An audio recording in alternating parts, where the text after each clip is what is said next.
स्वागत है धनु, एक ब्रह्मांडीय यात्री। उस सप्ताह में जहां आपकी सबसे जंगली विचार भी ब्रह्मांड के लिए वास्तविक अर्थ प्राप्त कर सकते हैं। और सुनो, जल्दी मत निकलना, अंत तक बने रहो, क्योंकि आप इस पूरे महीने को स्टाइल, स्वतंत्रता और कम अजीब कॉफी डेट्स के साथ नेविगेट करने के चीट कोड्स को अनलॉक करने वाले हैं। उन लोगों के साथ जो कहते हैं चलो फिर से मिलते हैं। अब दृश्य सेट करते हैं। अप्रैल का तीसरा सप्ताह आपके लिए एक ओवर कैफिनेटेड दार्शनिक और एक विद्रोही प्रेरक वक्ता के मिश्रण की तरह दिखने के साथ शुरू होता है। आप मुझे दुनिया बदलने दो और मुझे अपना वाईफाई पासवर्ड बदलने दो ताकि कोई मुझसे संपर्क न कर सके के बीच पिंग पोंग कर रहे हैं। ऐसा इसलिए है क्योंकि बुध अभी भी उग्र मेष राशि में वक्री है, जो आपके लिए पांचवें घर को रोशन करता है, जो जुनून, खेल और रचनात्मक विस्फोटों का घर है।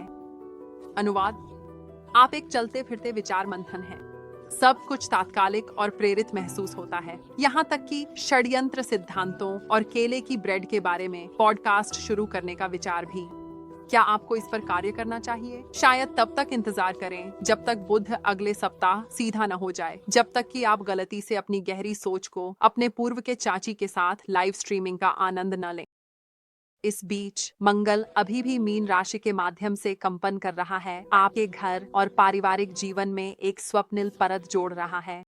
यह थोड़ा ऐसा है जैसे आप अपने लिविंग रूम में चलते हैं और महसूस करते हैं कि आपकी माँ ने इसे एक अस्थायी स्पा में बदल दिया है, जिसमें हिमालयन नमक के लैंप और आपके चक्रों के बारे में अनचाही राय शामिल हैं। घरेलू जीवन सामान्य से अधिक भावुक महसूस हो सकता है।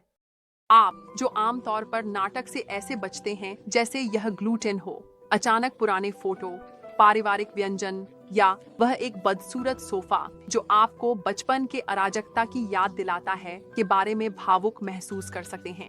इससे लड़े नहीं, अजीब गर्मजोशी में झुकें, एक भाई बहन को गले लगाएं, माता पिता को मैसेज करें, बस राजनीति की बात न करें जब तक आपके पास स्नैक्स और एक निकास रणनीति न हो।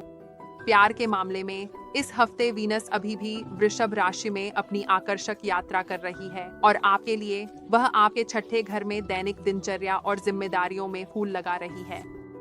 अब इससे पहले कि आप कराहें, यह सुनें। इस हफ्ते प्यार भव्य इशारों के बारे में नहीं है। एक ही समय पर दांत ब्रश करने हैं, कपड़े तह करते समय मीम्स साझा करने हैं, महसूस करने हैं कि आप दोनों को एक ही ब्रांड की फ्रोजन पिज्जा पसंद नहीं है। यदि आप सिंगल हैं, हल्के फुल्के क्रश को नजरअंदाज न करें। आपके जिम, आपके सहकार्य स्थल या यहाँ तक कि आपके स्थानीय डॉग पार्क से कोई व्यक्ति आपको मुझे लगता है कि आप प्यारे हैं, लेकिन कृपया यह न देखें कि मैं कितना अजीब हूँ जैसी ऊर्जा दे सकता है। हाय कहें, दया के साथ फ्लर्ट करें।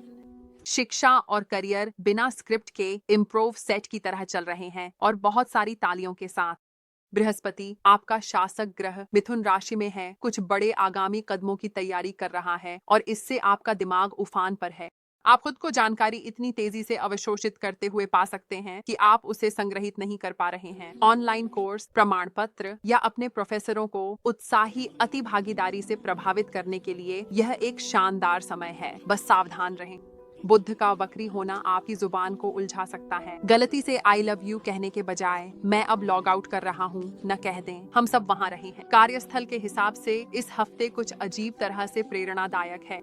शायद यह कॉफी का असर है, शायद यह एक और जूम कॉल में जोड़े जाने का डर है, लेकिन कुछ ऐसा है जो आपके धनुर्धर पैरों के नीचे आग लगा रहा है और आप उस बड़े अवसर को निशाना बना रहे हैं जैसे कि उसने आपसे पैसे उधार लिए हों। बस छोटे अक्षरों को ध्यान से पढ़ें, जवाब देने से पहले ईमेल को फिर से पढ़ें और अपनी टू डू लिस्ट के प्यार के लिए अपने डेटा का बैकअप लें।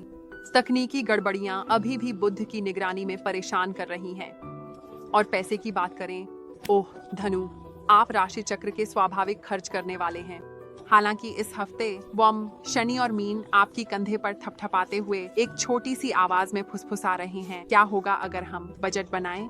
मुझे पता है, चौंकाने वाला, लेकिन आप पा सकते हैं कि अपनी वित्तीय स्थिति को व्यवस्थित करना आपके मूड को खराब नहीं करता। ये वास्तव में आपको अधिक स्वतंत्रता देता है। एक वित्तीय ऐप डाउनलोड करें, अपनी सदस्यताओं की जांच करें।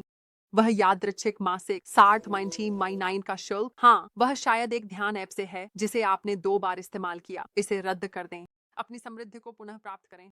इस हफ्ते कुछ ब्रह्मांडीय उन्नयन के लिए गुरुवार को फिरोजा या नीलम नीला पहने। यह सत्य, संचार और उस साहसी धनु आत्मा को बढ़ावा देता है। अपनी जेब में एक छोटा सा सिट्रीन या टाइगर की आंख का टुकड़ा रखें। स्पष्टता, शस्य, ध्यान और धन जादू के लिए परिपूर्ण पत्थर। और शनिवार की रात को लेवेंडर या चंदन की धूप जलाएं और अपनी इच्छाओं को जोर से बोलें, बिना किसी फिल्टर के, बिना किसी डर के। ब्रह्मांड सुन रहा है, भले ही आपका पड़ोसी सोचता हो कि आप एक नाटकीय एकल शो के लिए ऑडिशन दे रहे हैं। बात यह है, इस हफ्ते क्रांति के बारे में नहीं है, यह पुनर्निर्देशन के बारे में है। आपको सब कुछ जलाने की जरूरत नहीं है ताकि आप नई शुरुआत कर सकें। कभी कभी आपको अपने गूगल कैलेंडर को थोड़ा बदलने और अपने लक्ष्यों को नजरअंदाज करना बंद करने की जरूरत होती है। अपना मन खुला रखें, अपना दिल स्थिर रखें और अपने पैर तैयार रखें, चाहे वह रोमांच की ओर हो या जिम्मेदारी से दूर। यह मूड पर निर्भर करता है। तो अगर आपने मेरे साथ अब तक बने रहे हैं, प्रिय धनु, बधाई हो। अब आपके पास आकाशीय योजना है जिससे आप महीने के बाकी हिस्से में ऐसे नाच सकते हैं जैसे यह एक रोड ट्रिप प्लेलिस्ट हो और आप आगे की सीट पर हों, बालों में हवा हो और कोई जीपीएस सिग्नल न हो। हर हफ्ते ट्यून करते रहें, क्योंकि चलिए ईमानदार रहें। जब ब्रह्मांड बोलता है तो आप सिर्फ सुनते नहीं हैं, आप नोट्स लेते हैं और उन्हें एक टेड टॉक में बदल देते हैं। और इसके साथ इस हफ्ते का ब्रह्मांडीय दौरा समाप्त होता है। लेकिन चिंता मत करो, आपकी कहानी अभी मजेदार हो रही है। अगली बार तक आपकी निशाना सटीक रहे, आपके स्नैक्स मसालेदार रहें और आपका इनबॉक्स दयालुता से खाली रहे। आपके पास ये है जंगली एक। अब जाओ और दुनिया को रोशन करो जैसे केवल आप कर सकते हैं।